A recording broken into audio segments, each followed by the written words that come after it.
नमस्कार भाई बहनों, मेरे चैनल में आपका स्वागत है। इस चैनल पे एनसीईआरटी पैटर्न क्लास 6 से लेकर के 12 तक अपलोड किया जाता है और प्रीवियस ईयर क्वेश्चन अपलोड किया जाता है। जैसे हम previous year question Bihar police 2010 से 2025 तक अपलोड कर चुके हैं, जाके प्ले लिस्ट में बना हुआ जाके देख सकते हैं। बिहार दरोगा का भी अपलोड कर दिए हैं, all toll previous year question और एसएससी जीडी का भी। अब एनसीईआरटी चल रहा है, क्लास 6 का all toll chapter by chapter करके अपलोड कर दिए हैं।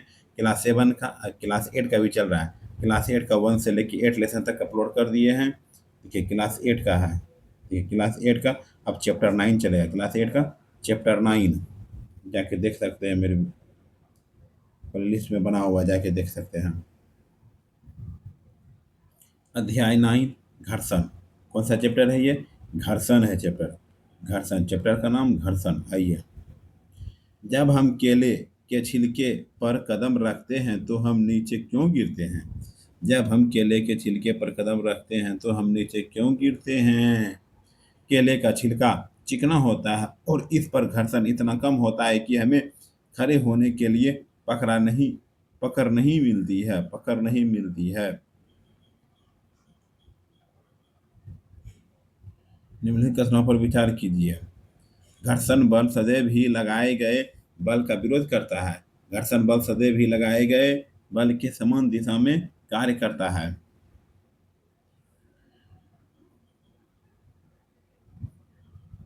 ऊपरी में से कौन सा सही है? कथन एक सही है, ठीक है।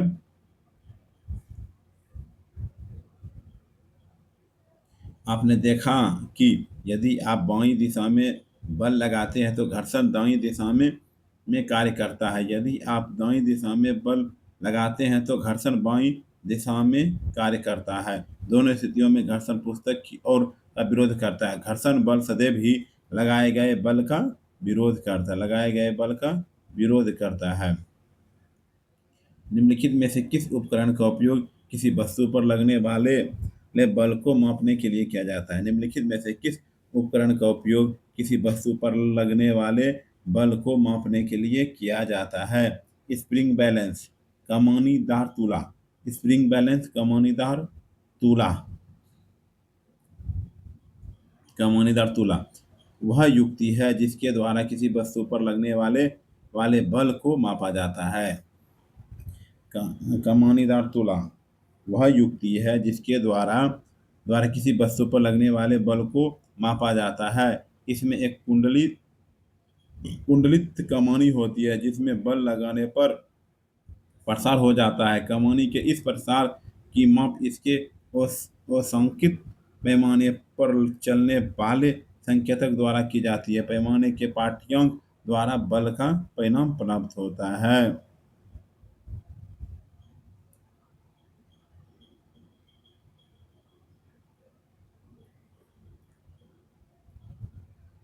यदि दो रुक्ष सतहों को पॉलिश किया जाता है और संपर्क में रखा जाता है तो उनके बीच घर्षण बल है।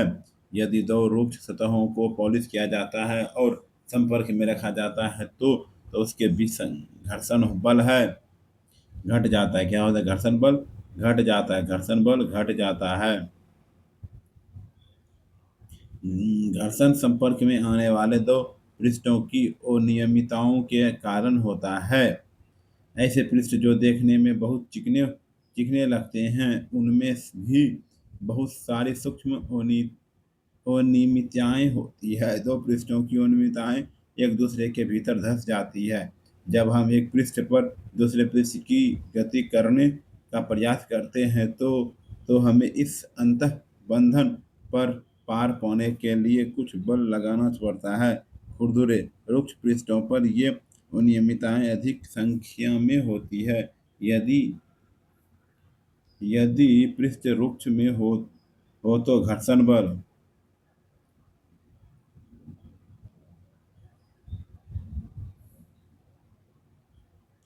अधिक होता है। जबकि पृष्ठ रुक्ष सतहों को पॉलिश किया जाता है और संपर्क में रखा जाता है तो इसके बीच घर्षण बल घट जाता है।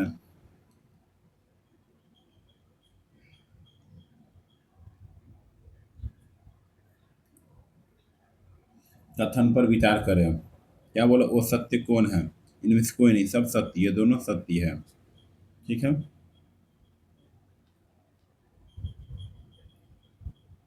किसी रुकी हुई वस्तु को विराम से गति प्रारंभ करने की स्थिति में घर्षण पर पार पाने के लिए वस्तु पर लगाया जाने वाला बल स्थैतिक घर्षण की माप होती है। इसके विपरीत किसी वस्तु को उसी चाल से गतिशील रखने के लिए आवश्यकता बल बल उसके असरपी घर्षण की माप होती है।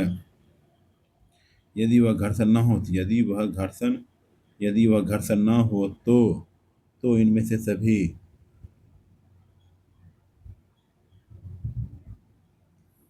आप दीवार में कील नहीं ठोक पाते, धागे में गांठ नहीं बांध पाते, घर्षण के बिना कोई भवन निर्माण नहीं हो सकता था।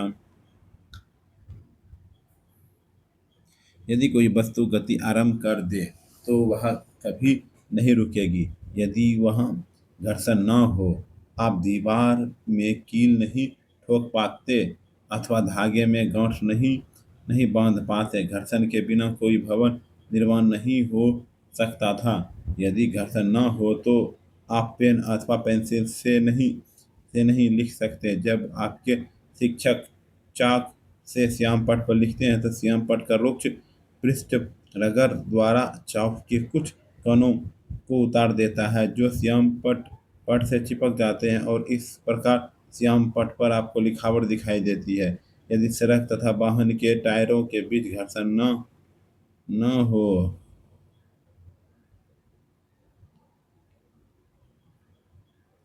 आपको लिखावट दिखाई देती है। यदि सड़क तथा वाहन के टायरों के बीच घर्षण न होता तो उन वाहनों की न तो गति आरंभ की जाती थी, न ही उन्हें रोका जा सकता था और न ही दिशा परिवर्तित की जा सकती थी। निम्न में से किसमें घर्षण हानिकारक है? मशीन के गतिशील पुर्जों में। निम्न में से किसमें घर्षण हानिकारक है? मशीन के गतिशील पुर्जों में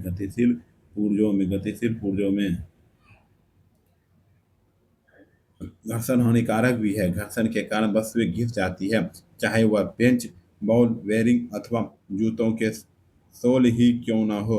अब आपने रेलवे स्टेशन पर पैदल ऊपरी पुलों की घिसी पीटी सीढ़ियां देखी होगी। घर्षण से ऊष्मा भी उत्पन्न हो सकती है। कुछ मिनट तक अपनी हथेलियों को तेजी से एक दूसरे के साथ रगड़िए। जब आप माचिस की तीली को किसी रुक्ष पृष्ठ से रगड़ते हैं तो वह आग पकड़ लेती है।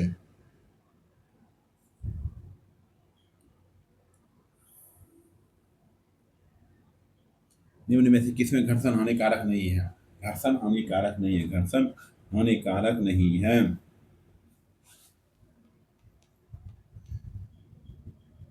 ब्रेक लगाने में पिछले अनुभाग में आपने देखा कि कुछ परिस्थितियों में घर्षण वांछनीय होता है। खांचे जूते की फर्श से पकड़ पकड़ बनाते हैं जिसके कारण आप चलते समय सुरक्षित रहते हैं। इसी प्रकार कारों, ट्रकों तथा बुलडोजरों के टायर भी खांचेदार होते हैं जिससे सड़क से उनकी पकड़ अच्छी बनती है। कैरम बोर्ड पर महीन पाउडर क्यों छिड़का जाता है? कैरम बोर्ड पर महीन पाउडर क्यों छिड़का जाता है? घर्षण को कम करने के लिए।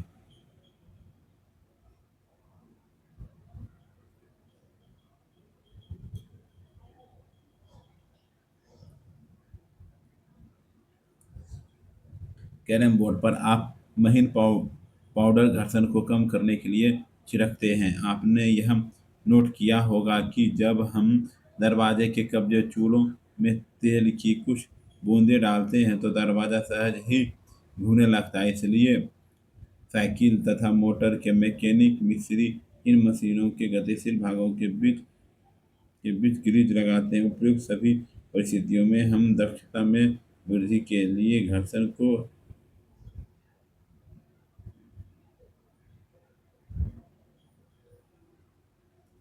ऊपरी दक्षता वृद्धि से घर्षण कम करते हैं, क्या करते हैं, कम करते हैं।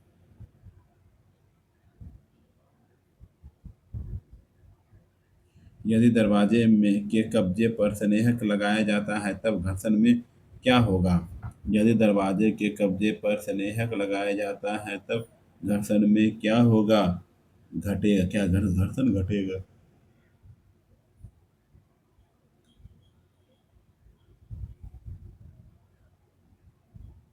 गतिशील पुर्जे भागों के बीच लगाते हैं तो वह इनकी एक पतली परत बन जाती है तथा गतिशील पृष्ठ सीधे ही एक दूसरे को रगड़ नहीं पाते हैं। इस प्रकार अनियमितताओं का अंत बंधन का अंत पाषण काफी सीमा तक दूर हो जाता है। गति सहज बन जाती है। घर्षण कम करने वाले पदार्थों को स्नेहक कहते हैं। कुछ मशीनों में स्नेहक के रूप में तेल का उपयोग न करने की सलाह दी जाती है। वहाँ पर घर्षण कम करने के लिए गतिशील पुर्जों के बीच बीच वायु की गति का उपयोग किया जाता है। अतः दरवाजे दरवाजे के कब्जे पर स्नेहक लगाया जाता है तब घर्षण घटेगा। घर्षण घर्षण को कम करने वाले पदार्थ को क्या कहते हैं? घर्षण को ये पदार्थ को क्या कहते हैं? स्नेहक कहते हैं। क्या कहते हैं? स्नेहक। क्या है स्नेहक? ये 12 नंबर। घर्षण कम करने वाले पदार्थों को स्नेहक कहते हैं। कुछ मशीनों में स्नेहक के रूप में तेल का उपयोग न करने की सलाह दी जाती है। वहाँ पर घर्षण कम करने के लिए गतिशील पुर्जों के बीच वायु की गति का उपयोग किया जाता है।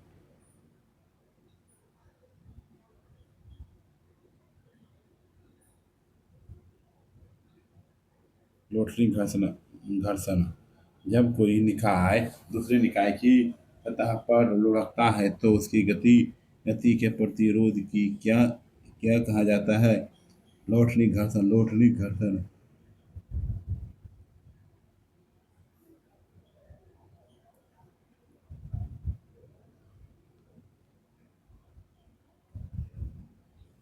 जब एक वस्तु किसी दूसरी वस्तु के पृष्ठ पर लुढ़कती है तो उसकी गति के प्रतिरोध को लोटनी घर्षण कहते हैं। लोटन घर्षण कम कम कम कर रहे हैं। किसी वस्तु को दूसरी वस्तु पर ऐसा रखने की तुलना में लोटन करना सदैव आवश्यक है। यदि कारण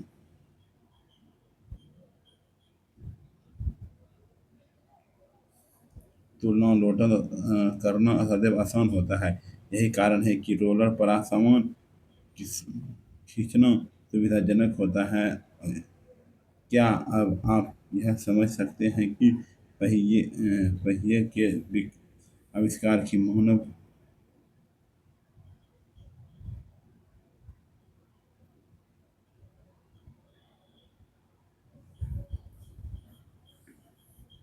ठीक है, चलिए।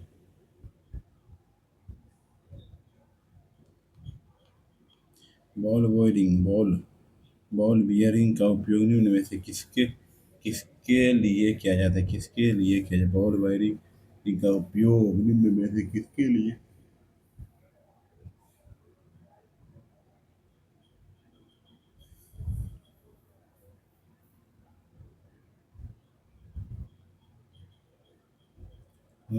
लाटनी घर्षण सपा घर्षण से कम होता है, इसलिए अधिकांश मशीनों में संपन्न हो बॉल बेयरिंग के आयोग द्वारा लालटेन में प्रतिस्थापित किया जाता है।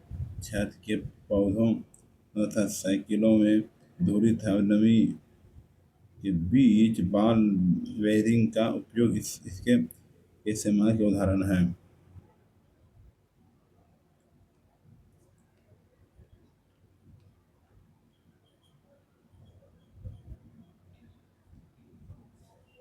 निम्नलिखित में से कौन सा लोटरिक एसेप्टिक और सर्पिल घर्षण रह गई है रह का घर्षण वार्ता क्रम है? निम्नलिखित में से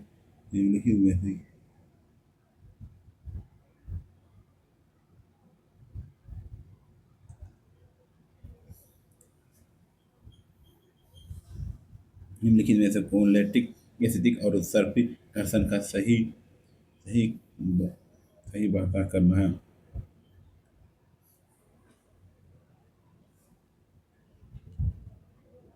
क्या बोला? लोटनी घर्षण। जब एक निकाय दूसरे निकाय की सतह पर लुढ़कता है तो उसकी गति के प्रतिरोध को लोटनी घर्षण कहते हैं। लोटनी घर्षण। अस्प्री घर्षण। जब एक सतह दूसरी सतह पर फिसलती है तो सतहों के बीच का लगने वाला बल घर्षण बल सर्पी कहलाता है। सर्पी होता है। सर्पी होता है।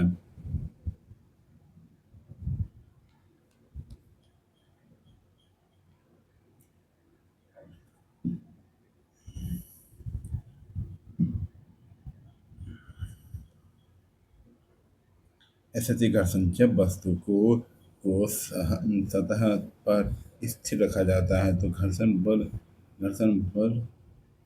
कार्य करता है।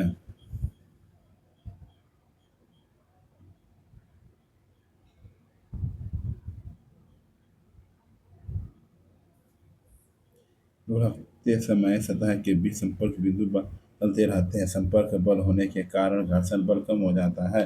तो लैक्टिक घर्षण का सबसे कम मान है सर्पी। ऐसे घर्षण से कम घर्षण क्योंकि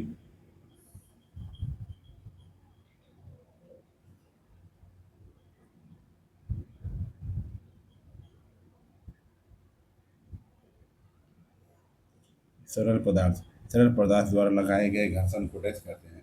सरल पदार्थ द्वारा लगाए गए घर्षण को क्या कहते हैं? कर्षण कहते हैं। क्या कहते हैं? कर्षण। तरलों द्वारा लगाए गए घर्षण बल को कर्षण का भी कहते हैं। 16 नंबर क्वेश्चन। निम्नलिखित में से किस पर घर्षण बल निर्भर है? घर्षण बल निर्भर है। एक और दो निर्भर है।